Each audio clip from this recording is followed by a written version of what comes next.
Hi, everyone.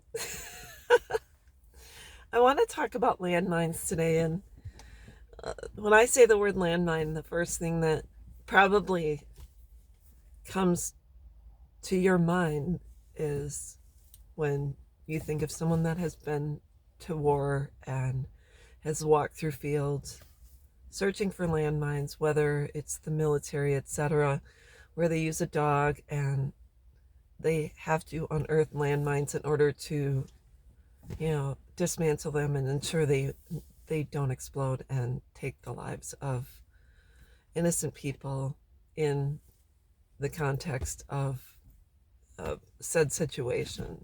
But I want to talk about landmines when it comes to relationships. Landmines, to me, are the most destructive of all when it comes to relationships.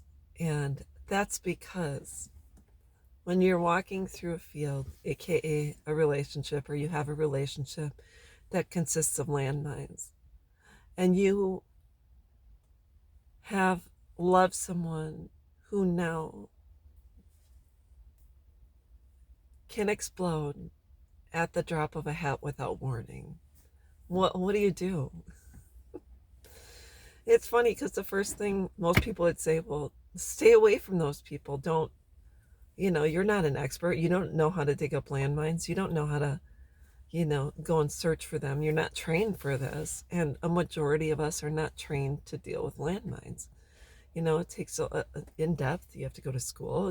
People have to serve in the military and go through, I don't know how long the course is and how long the training is before someone is actually sent out with the proper equipment. But majority of us don't have the proper equipment when we start dealing with landmines.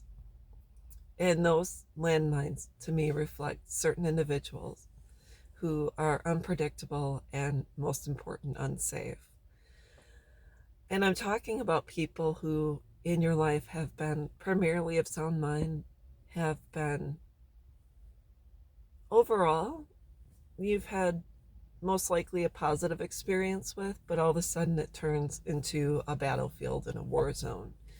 And I'm talking about people that externally appear to be a-okay and appear to be safe, and it's been someone you've never had issues with, um, except for the fact that if you take a step back from someone who is a landmine, who is explosive, who is like TNT, is set off, and you really never quite know when it's going to happen, the unpredictability of the situation can be absolutely terrifying and at times terrorizing, because it's almost as if you have to watch every single action in your life towards that person, and you have to watch what you say, and you have to watch where you're walking.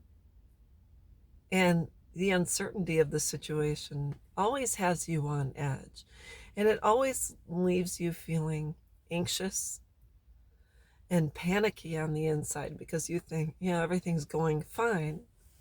And all of a sudden, without warning, that person gets upset or explodes about something, and you say, all of a sudden you're unsure of even what to do or how to proceed in that situation. And it can be someone who, it's an anger management thing, it's a loss of control thing, it's a loss of, it's almost an, they don't have the wherewithal to keep their shit together.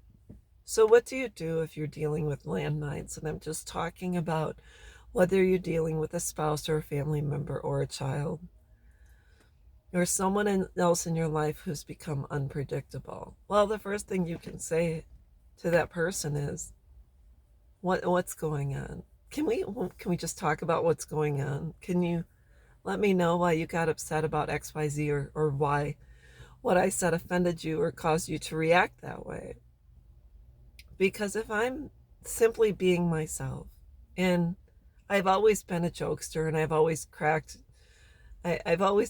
jokes, and I've always said things off the cuff, and I would never mean to hurt anyone or say anything to degrade anyone or cause anyone else discomfort.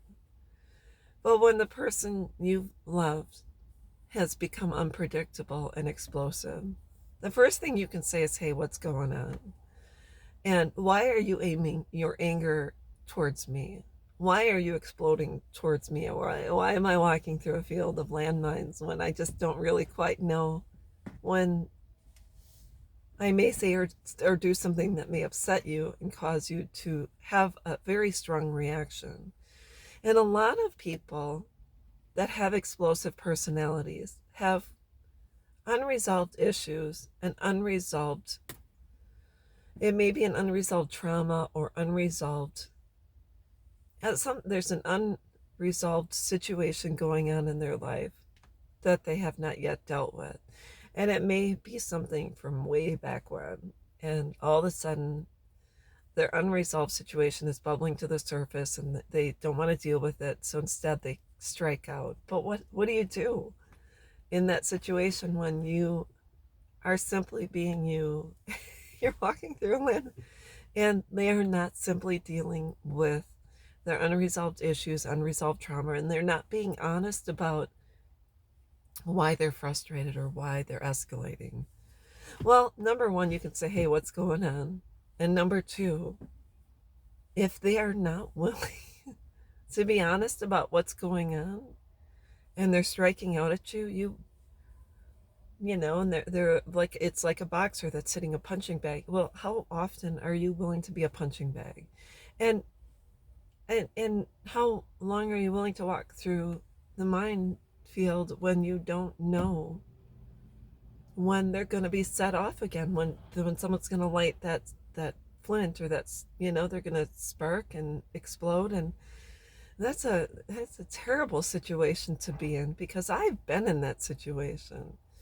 I talked about this years ago. I was married to a guy that was set off. We went through therapy, and the person said, you have anger management problems. And it was from years and years of unresolved emotional trauma and conflict and the abuse he had suffered at the hands of his mother. So what happens if you are with someone that has unresolved conflict and you're living with them? Well, the first thing is you can suggest therapy, which I know from what I hear and what I've experienced with men, they feel it's a sign of weakness, and they don't need someone else telling them how to run their lives, and they don't want to admit that they're not strong and they don't have control over their lives, their emotions, their feelings in the situation. So first and foremost, therapy is really important in order to deal with the unresolved conflict and anything else that's going on that causes them to explode towards someone who has been loving and kind. And what do you do then if they choose not to go to therapy? Well, you say, this relationship, I choose peace in my life, and if we can't get this resolved, chances are we will not end up continuing on the same path together.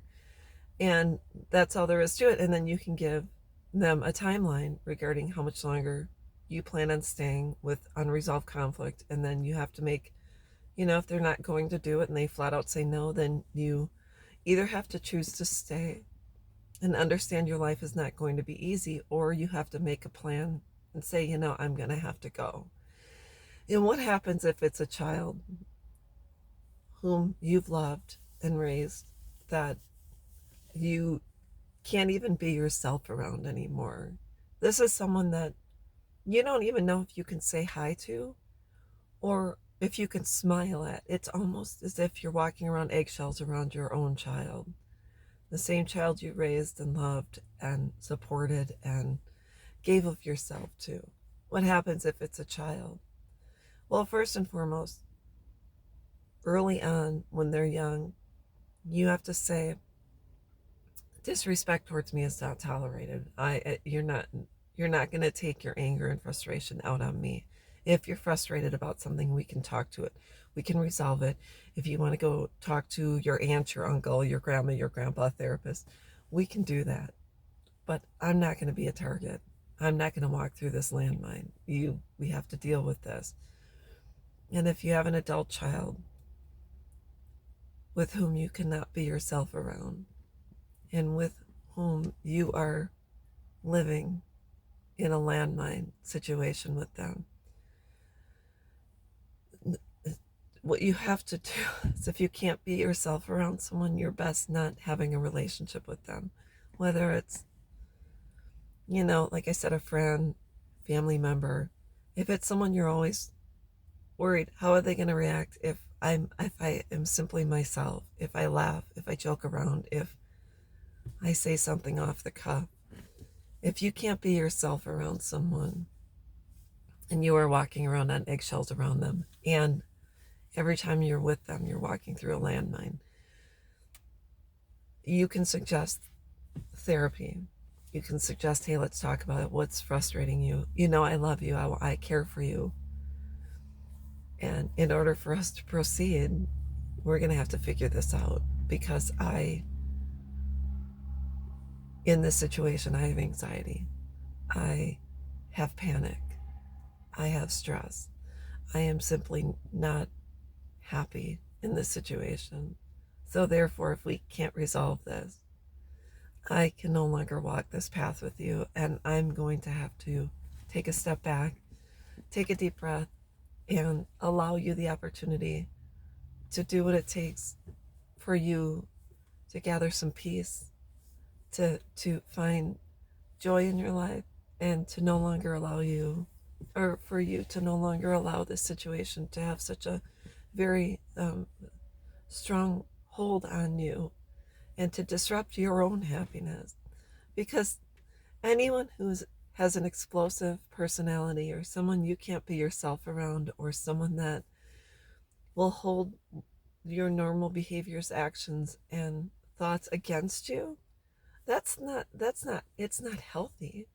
And so therefore, as hard as it is, it I hate to say this, but you have to set boundaries, and you have to say, you know what, I deserve to be in a relationship that is just flows. It's just like the river. Get in a boat, you flow, you go with the current, go with the tide, but the minute you're in a boat and you hit a tsunami and the waves start crashing around you and the water starts filling into the boat and you start sinking, is that really the kind of relationship you want to be? I'm not saying every single person I have a relationship with is not, we all go through our things, and sometimes someone may strike out at you, and it has nothing to do with you. It just has to do with maybe life has just got them down and they strike out. But in a normal and healthy relationship, you can say, I see that you're frustrated. Can we talk about it? Is there something I can do for you? Is there anything I can do to alleviate this? Let's work through this so we can get back on track. But in a case where it's a landmine situation, that person has absolutely no intention on getting back on track where the both of you can have an improved quality of life. It's that they have chosen for you to be their punching bag, and you are the person they're planning on striking out at, and they will use anything you've told them in order to justify their behaviors and actions. So landmines are not fun. You've seen stories and you've seen movies where people walk into they just exploded. And the saddest thing about a landmine is they strike and hurt innocent people, and they end lives, and they cause discord, chaos, and more. And that is not the kind of life I plan on living. So that's all I wanted to talk about, are landmines. If you have a family member, a spouse, a child who is a landmine, all I can say is, if they are not willing to work on themselves so they can hold their shit together and so they can deal with really what's going on, your best bet in order to gain peace and happiness is to set boundaries and disconnect and say, I'm not going to tolerate this. This is not okay. I am not going to be a punching bag for you. I'm not going to walk through your life and wonder when you're going to explode. It's just not going to work anymore. So that's all I wanted to say about landmines. I hope this video helps, and you deserve love, happiness, kindness, and most of all, peace. So that's all I wanted to talk about, and I hope you're all having a good day. Bye-bye.